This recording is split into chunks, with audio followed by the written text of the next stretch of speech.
नमस्कार दोस्तों, स्वागत है आप सभी का आपके अपने इस यूट्यूब चैनल बाय एमडी धीवर पर। दोस्तों, आज का जो हमारा क्लास होने वाला है वो क्लास नंबर 43वां होने वाला है। और आज के क्लास का जो हमारा विषय रहने वाला है वो हिंदी भाषा होने वाला है। और आज के क्लास का जो हमारा टॉपिक रहने वाला है वो मैराथन क्लास का टेस्ट सीरीज 2 रहने वाला है आप लोगों का। ठीक है, तो आप लोगों को ना इस जनवरी माह में जितने भी हो सके ना उतना पॉसिबल हो सके तो उसमें आप लोगों को टेस्ट सीरीज दिलाते हुए चलना है और प्रैक्टिस करते हुए चलना है। ठीक है, तो आप लोगों के लिए लगभग मैं ना हिंदी भाषा से 30 प्रश्न लेकर के आया हूँ।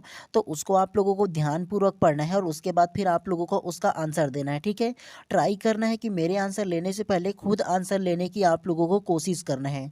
तो चलिए ज़्यादा बात नहीं करते हैं, सीधा सीधा प्रश्न क्रमांक फर्स्ट को ध्यान से पढ़ते हैं। तो ध्यान से पढ़िए। हिंदी वर्णमाला के संदर्भ में कौन सा विकल्प सही है? ऑप्शन ए, वर्णों की कुल संख्या 46 होती है। ऑप्शन बी, द्विगुण व्यंजन ट ठ को कहा जाता है। ऑप्शन सी, संयुक्त व्यंजन छ छतरी का त्र त्रिशूल का ज्ञा ज्ञानी स्रा श्रमिक है। या ऑप्शन डी, ऊष्म व्यंजन या र ल व है। तो क्या इसका आंसर हो सकता है?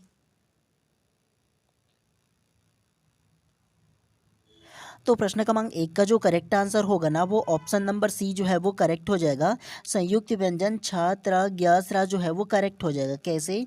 हिंदी वर्णमाला के संदर्भ में कौन सा विकल्प सही है बोला है।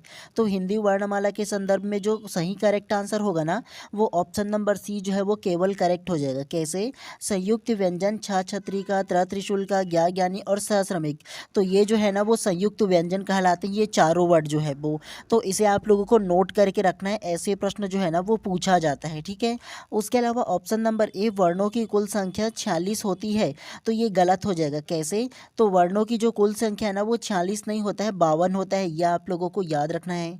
उसके अलावा ऑप्शन नंबर बी, द्विगुण व्यंजन ट ठ को कहा जाता है, तो ये भी गलत हो जाएगा। द्विगुण व्यंजन ट ठ को नहीं कहा जाता जी। डमरू का और ढक्कन का मतलब डा डमरू और ढा ढक्कन जो है ना, इन दोनों को द्विगुज व्यंजन कहा जाता है या द्विगुण व्यंजन कहा जाता है, ये आप लोगों को याद रखना है। उसके अलावा ऑप्शन नंबर डी, ऊष्म व्यंजन। ऊष्म व्यंजन यार अलावा नहीं होता जी, यार अलावा जो है वो अंतःस्थ व्यंजन है। और ऊष्म व्यंजन जो होगा ना वो श श श और हा, तो ये जो चारों है ना वो ऊष्म व्यंजन होगा। जिसमें क्या होता है, ऊष्म जो व्यंजन होता है ना मतलब गर्म हवा निकलता है, तो इसलिए उसको ऊष्म व्यंजन कहा जाता है। तो इस प्रकार से प्रश्न क्रमांक 1 का जो करेक्ट आंसर होगा ना ऑप्शन नंबर सी जो है वो केवल करेक्ट हो जाएगा। तो इसीलिए आप लोगों को इन सारी चीज़ों को याद रखना है। ठीक है, चलिए नेक्स्ट प्रश्न को पढ़ते हुए चलते हैं इसी प्रकार से। चलिए प्रश्न क्रमांक दूसरा को ध्यान से पढ़िए। स्वरों का वर्गीकरण किन किन आधार पर किया जाता है? पहला को पढ़िए उच्चारण के आधार पर, दूसरा प्रयोग के आधार पर, तीसरा शब्द के आधार पर, चौथा वर्ण के आधार पर। ऑप्शन ए, केवल 1 और 2। ऑप्शन बी, केवल 2 व 3। ऑप्शन सी, 1 2 व 4। या ऑप्शन डी, 1 3 व 4। तो क्या इसका आंसर हो सकता है? तो प्रश्न क्रमांक 2 का जो करेक्ट आंसर है ना वो ऑप्शन नंबर सी 1 2 व 4 जो है वो करेक्ट हो जाएगा। कैसे? स्वरों का वर्गीकरण किन किन आधार पर किया गया है? तो स्वरों का जो वर्गीकरण किया गया है वो उच्चारण के आधार पर किया गया है, प्रयोग के आधार पर किया गया है और उसके अलावा निर्माण के आधार पर किया गया है। तो इन तीनों को आप लोगों को याद रखना है, शब्दों के आधार पर नहीं किया गया है। ठीक है, तो इस प्रकार से प्रश्न क्रमांक 2 का जो करेक्ट आंसर होगा ना ऑप्शन नंबर सी जो है वो करेक्ट हो जाएगा। चलिए नेक्स्ट प्रश्न को पढ़ते हुए चलते हैं इसी प्रकार से। आप लोगों के सामने फिर से कूट में प्रश्न आ गया। चलिए प्रश्न क्रमांक तीसरा को ध्यान से पढ़िए। निम्नलिखित कथन और कारण दिए गए हैं, ध्यानपूर्वक पढ़कर सही उत्तर का चयन करें। कथन एस करके दिया है उसको पढ़िए। जिन स्वरों का उच्चारण जिह्वा के पश्च भाग काम करता हो उसे पश्च स्वर कहा जाता है। कारण आर, ए और ओ मध्य स्वर का उदाहरण है। ऑप्शन ए, कथन एस सही है, कारण आर गलत है। ऑप्शन बी, कथन एस और कारण आर दोनों सही है तथा कारण आर एस की सही व्याख्या है। ऑप्शन सी, कथन एस और कारण आर दोनों सही हैं तथा कारण आर तथा एस की सही व्याख्या नहीं करता। या ऑप्शन डी, कारण आर सही है, कथन एस गलत है। तो क्या इसका आंसर हो सकता है? तो प्रश्न क्रमांक 3 का जो करेक्ट आंसर होगा ना वो ऑप्शन नंबर ए जो है वो करेक्ट हो जाएगा। कथन ए सही है कारण आर गलत है करेक्ट हो जाएगा। कैसे? तो सबसे पहले ना ये जो एस कथन दिया है उसको ध्यान से पढ़िए। जिन स्वरों का उच्चारण जिह्वा के पश्च भाग काम करता हो उसे पश्च स्वर कहते हैं। तो ये जो कथन एस है ना वो करेक्ट हो जाएगा। जिन स्वरों का जो उच्चारण है ना वो जिह्वा मतलब हमारी जीभ के पश्च भाग से होता है, पीछे वाली भाग से होता है ना, तो उसे पश्च स्वर कहते हैं। ये करेक्ट हो जाएगा। उसके अलावा कारण आर दिया है ए और ओ मध्य स्वर है, तो ए और ओ जो है ना वो मध्य स्वर नहीं है। मध्य स्वर जो होगा ना वो केवल अ अनार का है ना वो मध्य स्वर होता है। तो ये गलत हो जाएगा। तो इसलिए क्या होगा, ए ऑप्शन नंबर ए जो है ना कथन एस सही है और कारण आर गलत है, तो ये करेक्ट हो जाएगा।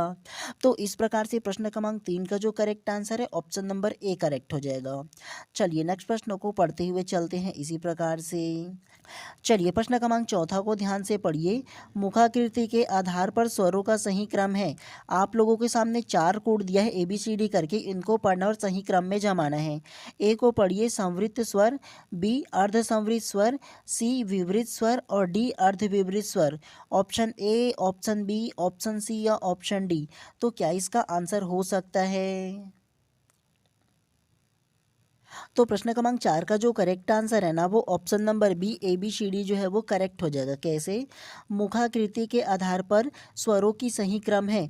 मुखाकृति मतलब ना जब हम वर्णों का उच्चारण करते हैं ना तो उच्चारण करने में जो हमारा मुख का जो आकृति होता है उसके आधार पर स्वर का सही क्रम में बोला है।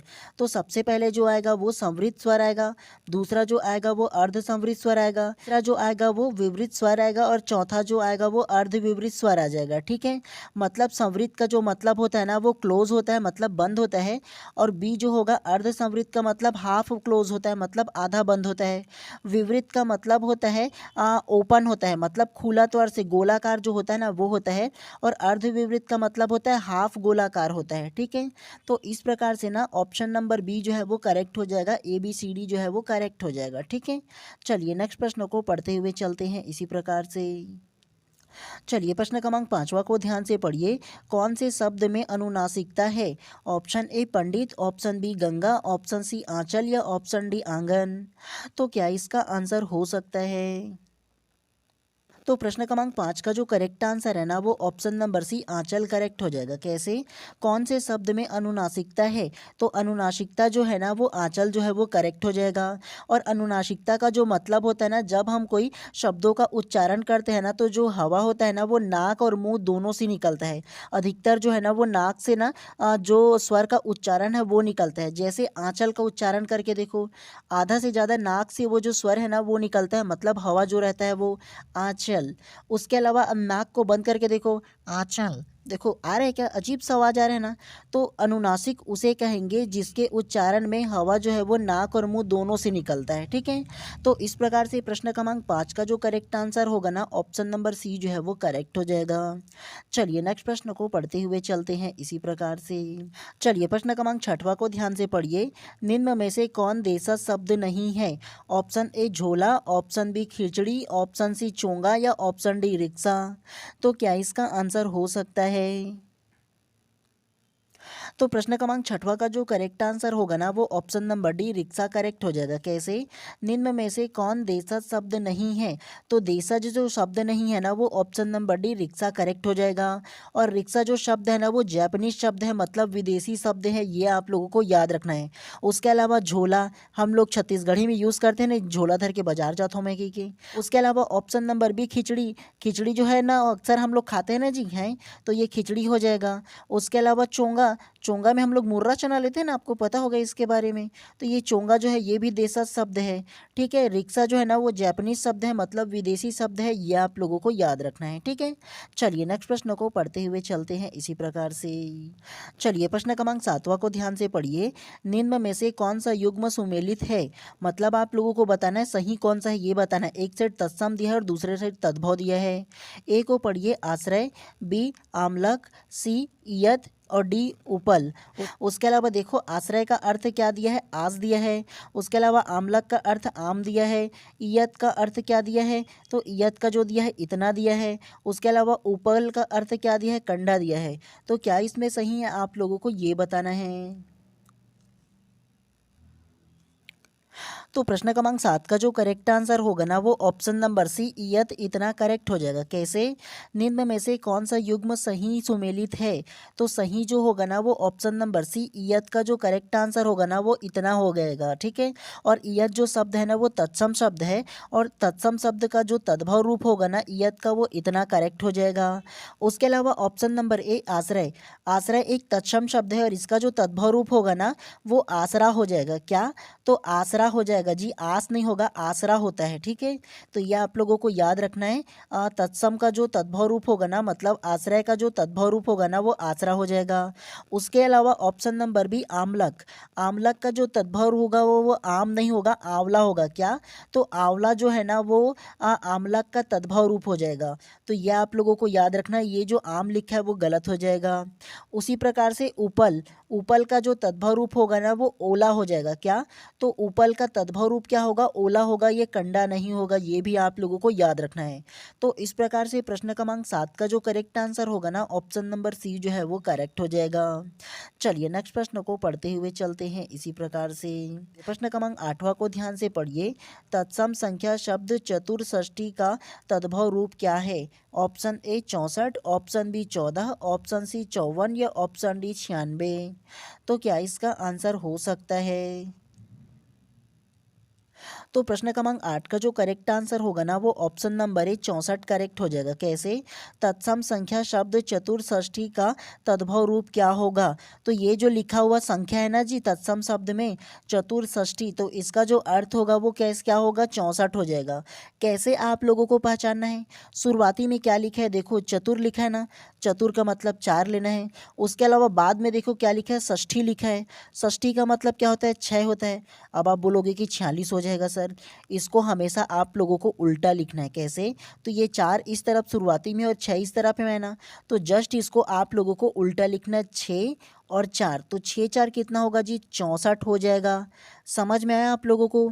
जहाँ संस्कृत में कोई ऐसा शब्द आप लोगों को मिले इस प्रकार से जो चतुर्षष्ठी लिखा है, यहाँ पंचषष्ठी भी लिखा होता ना, तो देखो पंचषष्ठी लिखा होता तो शुरू में हम लोग क्या लिखते? 5 लिखते, षष्ठी लिखा है तो 6 लिखते, उसके बाद जस्ट इसको उल्टा पुल्टा कर देते, 6 को यहाँ लिखते 5 को यहाँ लिखते, तो ये कितना होता? तो ये 65 हो जाता। समझ में आया मेरे समझाने का मतलब क्या है?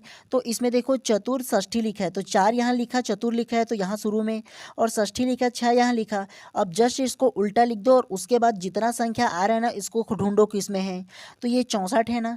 तो ऐसे आप लोगों को पहचानते हुए चलना है। ठीक है, समझ में आया मैं समझाना क्या चाहता हूँ आप लोगों को? तो इस प्रकार से प्रश्न क्रमांक 8 का जो करेक्ट आंसर होगा ऑप्शन नंबर ए जो है वो करेक्ट हो जाएगा। चलिए नेक्स्ट प्रश्न को पढ़ते हुए चलते हैं।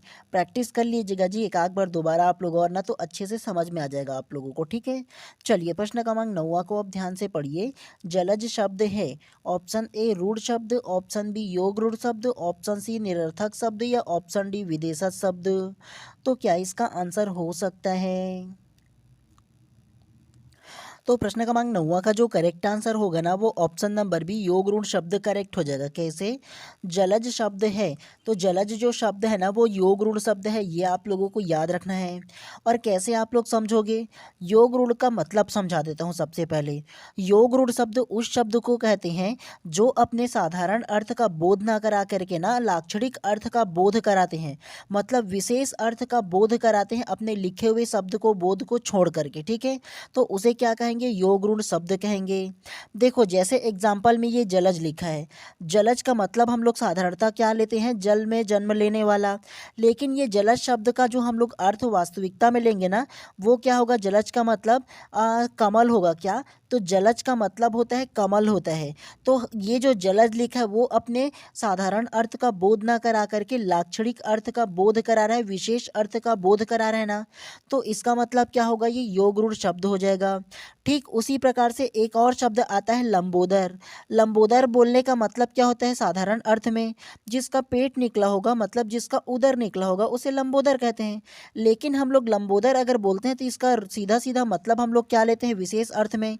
भगवान गणेश से हम लोग रिलेट करते हैं ना अगर लंबोदर कहते हैं तो इस प्रकार के शब्द अगर आएगा ना तो उसे योग रूढ़ शब्द कहते हैं, क्योंकि वे अपने साधारण अर्थ का बोध ना करा करके लाक्षणिक अर्थ का बोध कराते हैं। इसके वजह से इसको क्या क्या बोलेंगे, योग रूढ़ शब्द बोलेंगे। ये आप लोगों को याद रखना है, चाहो तो इसके परिभाषा को नोट करके भी रख सकते हो। उसके अलावा ऑप्शन नंबर ए, रूढ़ शब्द क्या होता है ये भी आप लोग जान लो। जरूरी ये नहीं है कि मैं जो बता रहा हूँ केवल वही पूछा जाए। अगर रूढ़ शब्द के बारे में पूछ दिया जाए तो कैसे करोगे, तो इसीलिए रूढ़ शब्द क्या होता है इसको भी आप लोग जान लो। रूढ़ शब्द वे शब्द होते हैं जिसका खंड या टुकड़ा नहीं किया जा सकता, उसे रूढ़ शब्द कहते हैं। जैसे एग्जाम्पल मैं लिख देता हूँ जल, क्या, तो ये जल दो वर्ण लिख देता हूँ, ठीक है, एक शब्द है वो। अगर इसका खंड या टुकड़ा करेंगे तो ये अपना जो अर्थ है वो क्या करके कोई दे पाएगा क्या। जैसे ना क्या होगा, जल लिखा है तो जल से हम लोग क्या रिलेट करते हैं, जल से मतलब पीने वाला पानी होगा, है ना। लेकिन अगर इसका खंड या टुकड़ा कर देंगे तो कोई अर्थ बनेगा क्या, नहीं ना बनेगा। तो योग रूढ़ शब्द उस शब्द को कहेंगे जिसका खंड या टुकड़ा नहीं किया जा सकता, और जब ये ना एक साथ रहते हैं तो वो क्या करते हैं, कोई विशेष अर्थ को प्रकट करता है, मतलब विशेष अर्थ देता है। लेकिन खंड या टुकड़ा करते हैं तो इसका कोई अर्थ नहीं होता है। तो इस प्रकार के शब्द को क्या बोलेंगे, रूढ़ शब्द बोलेंगे। तो ये चीज़ आप लोगों को याद रखना है। उसके अलावा ऑप्शन नंबर सी, निरर्थक शब्द, जिसका कोई अर्थ ना निकले उसे निरर्थक शब्द कहेंगे। ऑप्शन नंबर डी, विदेशज शब्द, मतलब विदेशी से जो शब्द आए हैं, जो बाहर से शब्द लिया गया है उसे विदेशी शब्द बोलेंगे। चाहे वो पुर्तगाली हो, अरबी हो, फ्रांसीसी हो, अलग अलग कई भाषाएं हो, तो इन सारी चीज़ों को क्या बोलेंगे, विदेशी शब्द बोलेंगे, ठीक है। तो इस प्रकार से प्रश्न क्रमांक 9 का जो करेक्ट आंसर होगा ना, ऑप्शन नंबर बी जो है वो करेक्ट हो जाएगा। चलिए नेक्स्ट प्रश्न को पढ़ते हुए चलते हैं इसी प्रकार से। देखो, मैं ये नहीं कहता यार कि जो प्रश्न पढ़ा रहा हूँ केवल वही आएगा, लेकिन अगर विस्तार पूर्वक पढ़े रहोगे सारे ऑप्शन को ना, तो ईजी तरीके से ना आप लोगों का कई प्रकार से प्रश्न बनता है उसी से ही। मैं ये कभी नहीं बोलता कि एक प्रश्न को आप लोगों को बता दूं और प्रश्न का आंसर बता दूं और चला जाऊं, ये तो रटाने वाली बात होगा। लेकिन मैं चाहता हूं कि आप लोग समझो अच्छे से, जितना भी पढ़ रहे हो अच्छे से समझने की कोशिश करो, इसके वजह से पूरा एक्सप्लेन करने की कोशिश करता हूं मैं। चलिए प्रश्न क्रमांक 10वां को आप ध्यान से पढ़िए। इंजीनियर किस भाषा का तद्भव रूप है। ऑप्शन ए फ्रांसीसी, ऑप्शन बी तुर्की, ऑप्शन सी यूनानी या ऑप्शन डी जापानी। तो क्या इसका आंसर हो सकता है। तो प्रश्न क्रमांक 10 का जो करेक्ट आंसर होगा ना, वो ऑप्शन नंबर ए फ्रांसीसी करेक्ट हो जाएगा। कैसे, इंजीनियर किस भाषा का तद्भव रूप है। तो इंजीनियर जो शब्द है ना, वो फ्रांसीसी भाषा का तद्भव रूप है, ये आप लोगों को याद रखना है, चाहो तो नोट करके भी रख सकते हो, ठीक है। चलिए नेक्स्ट प्रश्न को पढ़ते हुए चलते हैं इसी प्रकार से। चलिए प्रश्न क्रमांक 11वां को ध्यान से पढ़िए। निम्न में से कौन संस्कृत के उपसर्ग से बना एक शब्द नहीं है। ऑप्शन ए अपहरण, ऑप्शन बी अतिक्रमण, ऑप्शन सी कपूत या ऑप्शन डी अवसर। तो क्या इसका आंसर हो सकता है। तो प्रश्न क्रमांक 11 का जो करेक्ट आंसर होगा ना, वो ऑप्शन नंबर सी कपूत करेक्ट हो जाएगा। कैसे, निम्न में से कौन संस्कृत के उपसर्ग से बना एक शब्द नहीं है। तो संस्कृत के उपसर्ग से बना शब्द नहीं है, वो कपूत करेक्ट हो जाएगा। और ये जो कपूत है ना, वो हिंदी भाषा का शब्द है, ठीक है। और अगर संस्कृत भाषा के शब्द को बताओ ना, तो वो कुपुत्र होता है। क्या, तो कुपुत्र जो है ना, वो संस्कृत भाषा का शब्द होता, लेकिन कपुत्र लिखा है ना, तो वो हिंदी भाषा का शब्द है। और इसमें बोला गया है संस्कृत के उपसर्ग से बना एक शब्द नहीं है बोला है। तो ये ऑप्शन नंबर सी जो है ना, वो करेक्ट हो जाएगा। चलिए नेक्स्ट प्रश्न को पढ़ते हुए चलते हैं इसी प्रकार से। चलिए प्रश्न क्रमांक 12वां को ध्यान से पढ़िए। अतियु में कौन सा उपसर्ग है। ऑप्शन ए अति, ऑप्शन बी अनु, ऑप्शन सी उत या ऑप्शन डी उप। तो क्या इसका आंसर होगा। तो प्रश्न क्रमांक 12 का जो करेक्ट आंसर है ना, वो ऑप्शन नंबर ए अति करेक्ट हो जाएगा। कैसे, अतियु में कौन सा उपसर्ग है। उपसर्ग का मतलब क्या होता है जी, किसी शब्द के पहले लगने वाले जो शब्द होता है उसे क्या बोलेंगे, उपसर्ग बोलेंगे। तो ये जो अतियु शब्द है उसमें कौन सा उपसर्ग लगा है। इसका अगर संधि विच्छेद करोगे तो क्या हो जाएगा, अति धन इव आ जाएगा ना जी। क्या, तो अति धन इव बराबर क्या होगा, अतिव हो जाएगा, है ना। तो ये जो अति जो लिखा है शुरुआती का जो शब्द है वो क्या होगा, उपसर्ग ही ना हो जाएगा जी, है। तो इस प्रकार से प्रश्न क्रमांक 12 का जो करेक्ट आंसर होगा ऑप्शन नंबर ए जो है वो करेक्ट हो जाएगा। चलिए नेक्स्ट प्रश्न को पढ़ते हुए चलते हैं इसी प्रकार से। चलिए प्रश्न क्रमांक 13वां को पढ़िए। जो प्रत्यय क्रिया धातु या मूल क्रिया में अंत में जोड़े जाते हैं उन्हें कहते हैं। ऑप्शन ए तद्धित प्रत्यय, ऑप्शन बी कृत प्रत्यय, ऑप्शन सी तत्सम शब्द या ऑप्शन डी उपसर्ग। तो क्या इसका आंसर हो सकता है।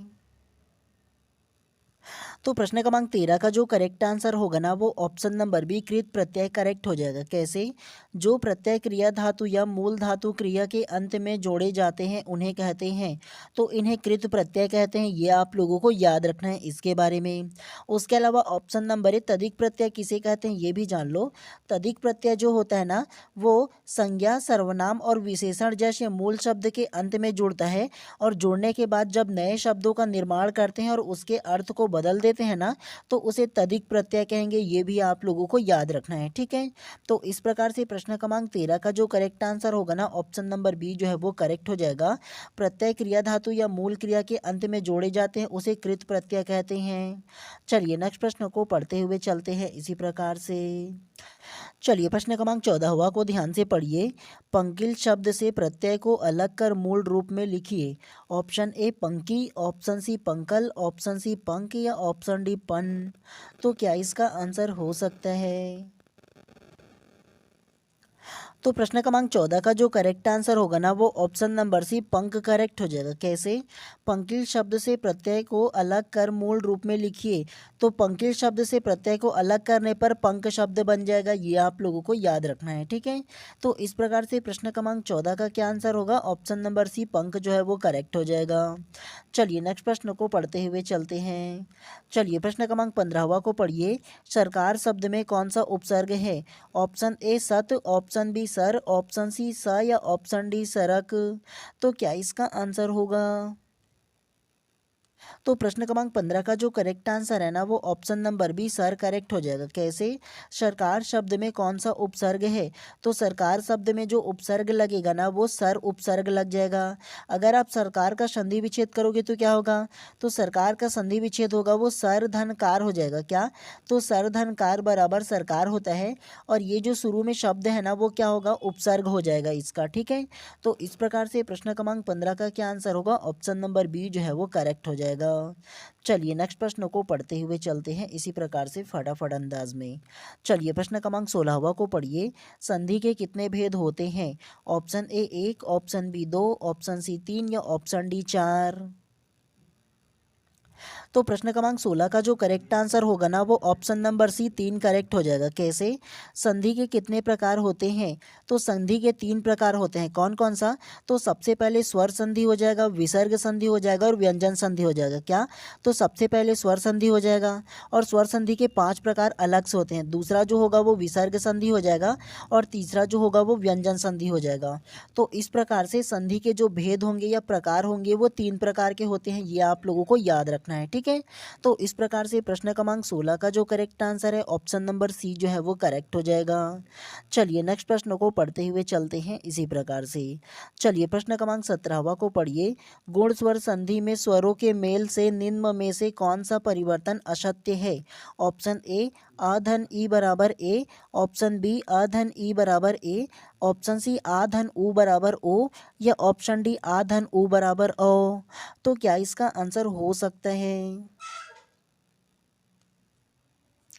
तो प्रश्न क्रमांक 17 का जो करेक्ट आंसर होगा ना वो ऑप्शन नंबर डी अ प्लस उ बराबर ओ करेक्ट हो जाएगा। कैसे? गुण स्वर संधि में स्वरों के मेल से निम्न में से कौन सा परिवर्तन असत्य है? तो गुण स्वर संधि में स्वरों के मेल से जो असत्य परिवर्तन होगा ना वो ऑप्शन नंबर डी जो है वो गलत हो जाएगा, असत्य हो जाएगा। कैसे?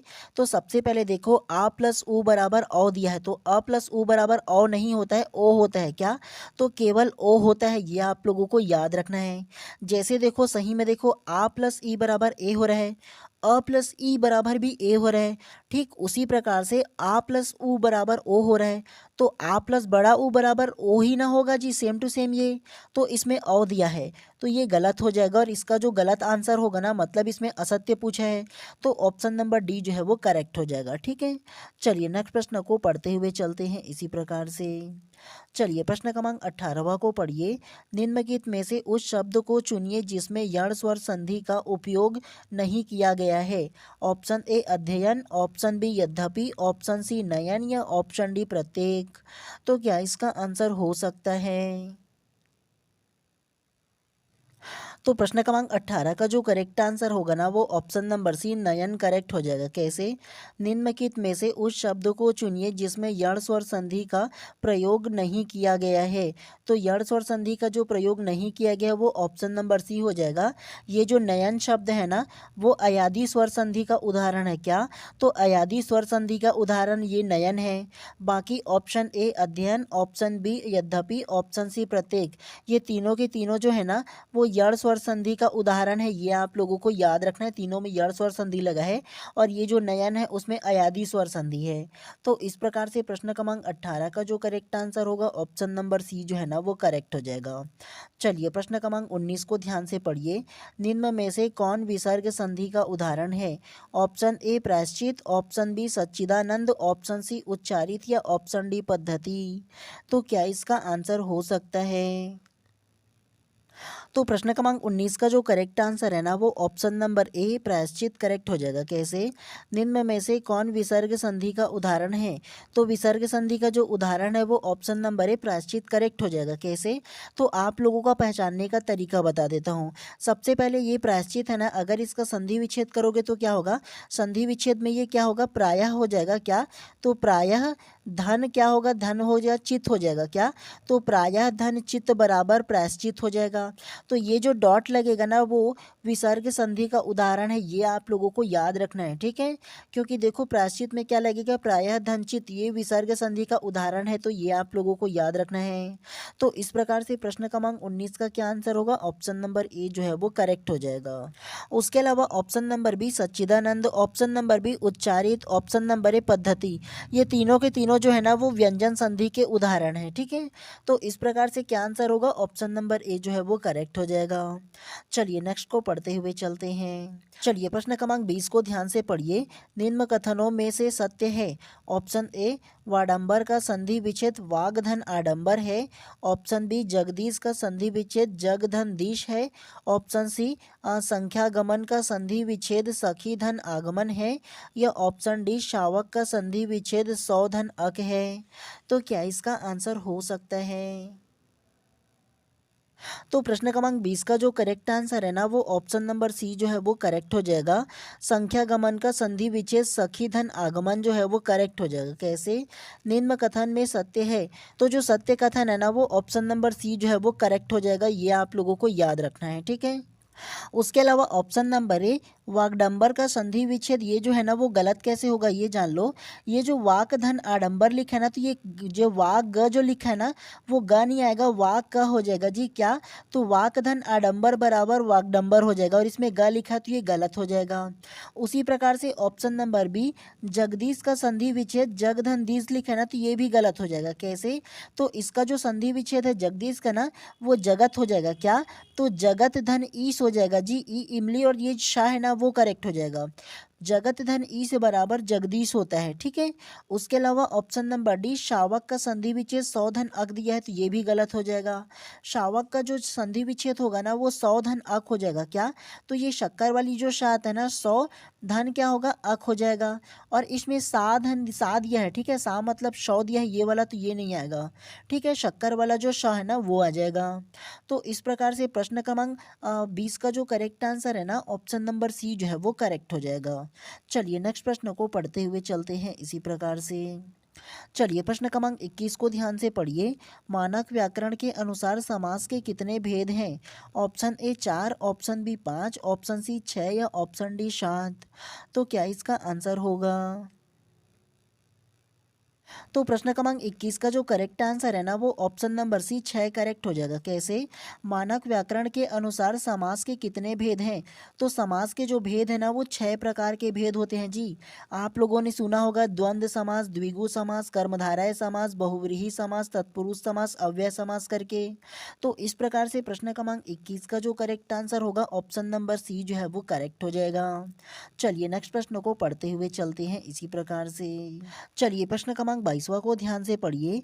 निम्न युग्मों में कौन असत्य है? सबसे पहले समासिक पद दिया है और दूसरा में समास का नाम दिया है। ए यथार्थ, बी जलधारा, सी नीलगाय और डी गुरु दक्षिणा। उसके अलावा देखो समासिक नाम में अव्ययी भाव समास, संबंध तत्पुरुष समास, कर्मधारय समास, ऑप्शन डी द्वंद्व समास। तो क्या इसका आंसर हो सकता है? तो प्रश्न क्रमांक 22 का जो करेक्ट आंसर होगा ना वो ऑप्शन नंबर डी जो है वो करेक्ट हो जाएगा।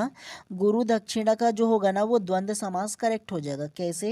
देखो समासिक पद दिया और समास का नाम दिया, तो समासिक जो पद होगा ना वो गुरु दक्षिणा करेक्ट हो जाएगा और गुरु दक्षिणा जो आएगा ना वो द्वंद्व समास के अंतर्गत आ जाएगा। तो ये आप लोगों को याद रखना है। तो इस प्रकार से प्रश्न क्रमांक 22 का जो करेक्ट आंसर होगा ऑप्शन नंबर डी जो है वो करेक्ट हो जाएगा। चलिए नेक्स्ट प्रश्न को पढ़ते हुए चलते हैं इसी अंदाज में। चलिए प्रश्न क्रमांक 23 को ध्यान से पढ़िए। विशेषण और विशेष्य के योग से कौन सा समास बनता है? ऑप्शन ए कर्मधारय है, ऑप्शन बी द्विगु, ऑप्शन सी तत्पुरुष या ऑप्शन डी द्वंद्व। तो प्रश्न क्रमांक 23 का जो करेक्ट आंसर है ना वो ऑप्शन नंबर एक कर्मधारय करेक्ट हो जाएगा। कैसे? विशेषण और विशेष्य के योग से कौन सा समास बनता है? तो विशेषण और विशेष्य के जो योग से बनता है ना वो कर्मधारय समास बनता है। ये आप लोगों को याद रखना है, चाहो तो नोट करके भी रख सकते हो। तो इस प्रकार से प्रश्न क्रमांक 23 का जो करेक्ट आंसर है ऑप्शन नंबर ए जो है वो करेक्ट हो जाएगा। चलिए प्रश्न क्रमांक 24वां को ध्यान से पढ़िए। अव्ययी भाव समास के लक्षण हैं। तो आप लोगों को ना 4 कूट में दिया है उसको पढ़ना है। पहला प्रथम पद प्रधान, दूसरा प्रथम पद अव्यय, तीसरा अंतिम पद क्रिया विशेषण, चौथा अव्यय होने के कारण संपूर्ण समासिक पद अविकारी। ऑप्शन ए केवल एक, ऑप्शन बी केवल दो, ऑप्शन सी केवल 3 और 4 या ऑप्शन डी केवल 1, 2 और 4। तो क्या इसका आंसर हो सकता है?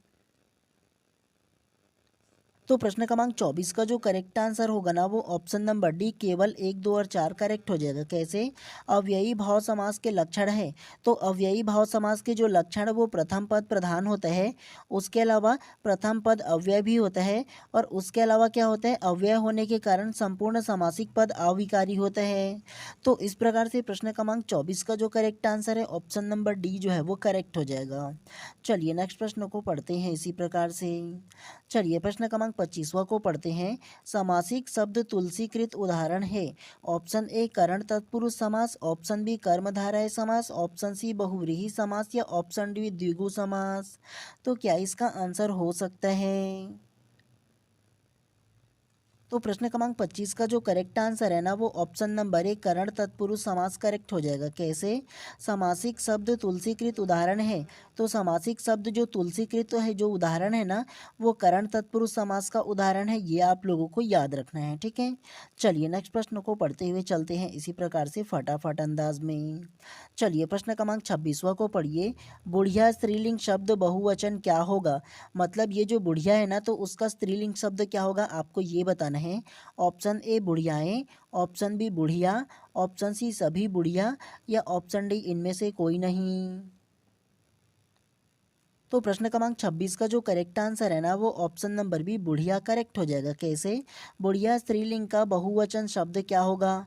तो ये जो बुढ़िया लिखा है ना इसके स्त्रीलिंग में बहुवचन जो शब्द होगा वो बुढ़िया हो जाएगा, ठीक है। इसमें केवल जो चंद्र बिंदु है वो लग जाएगा। तो इस प्रकार से प्रश्न क्रमांक 26 का जो आंसर है वो ऑप्शन नंबर बी जो है वो करेक्ट हो जाएगा। चलिए नेक्स्ट को पढ़ते हैं फटाफट अंदाज में।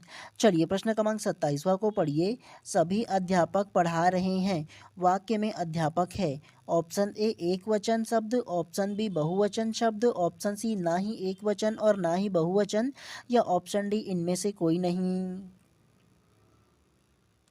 तो प्रश्न क्रमांक 27 का जो करेक्ट आंसर है ना वो ऑप्शन नंबर बी बहुवचन शब्द करेक्ट हो जाएगा। कैसे? सभी अध्यापक पढ़ा रहे हैं वाक्य में अध्यापक है। तो ये जो अध्यापक है वो बहुवचन में आ रहा है ना जी, हैं।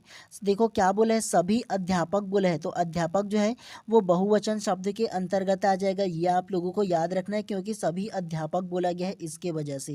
तो इस प्रकार से प्रश्न क्रमांक 27 का जो करेक्ट आंसर है ऑप्शन नंबर बी जो है ना वो करेक्ट हो जाएगा। चलिए नेक्स्ट प्रश्न को पढ़ते हुए चलते हैं इसी प्रकार से।